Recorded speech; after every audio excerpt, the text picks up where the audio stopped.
Henry Lee Lucas, I Hated Everybody. Henry Lee Lucas, Confessions and Crimes of a Notorious Serial Killer. Henry Lee Lucas is one of America's most infamous serial killers, not only for his brutal crimes, but also for the controversy surrounding his confessions. Alongside his companion Otis Toole, Lucas claimed responsibility for hundreds of murders, leading to a media frenzy and an extensive investigation.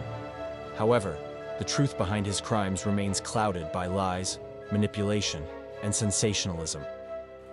Henry Lee Lucas, Early Life and Path to Violence. Born in Blacksburg, Virginia, in 1936, Henry Lee Lucas had a childhood marked by extreme abuse and neglect. His mother, Viola, was violent and controlling, and his father, a double amputee, struggled with alcoholism. Lucas suffered head injuries and was subjected to disturbing punishments, contributing to his troubled behavior. Dropping out of school, he began drifting across the country and soon turned to petty crime, leading to his first arrest at the age of 18. In 1960, Lucas was convicted of murdering his mother in a fit of rage and was sentenced to 20 years in prison.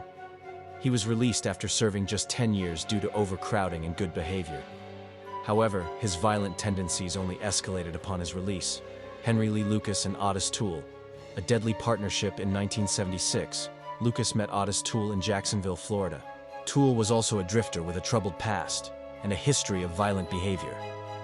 The two formed a close bond and began traveling together across the United States, allegedly embarking on a murder spree that spanned multiple states. According to Lucas, they targeted hitchhikers, sex workers, and random victims, often killing without motive.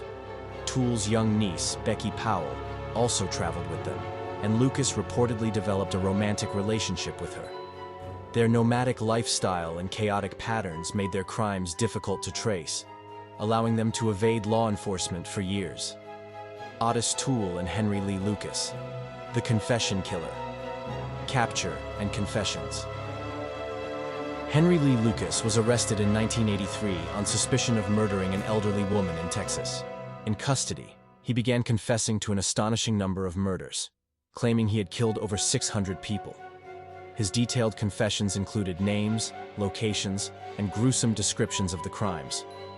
Authorities were both shocked and skeptical, but his statements led to multiple murder clearances across the country.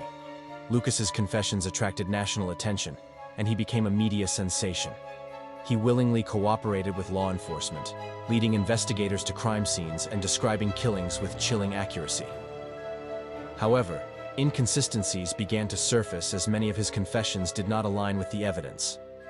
It was later revealed that Lucas was being fed information by law enforcement, allowing him to fabricate details convincingly.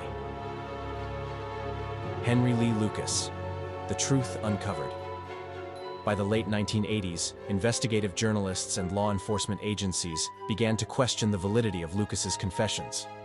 An investigation revealed that he could not have committed many of the murders he confessed to, as he was in different states at the time.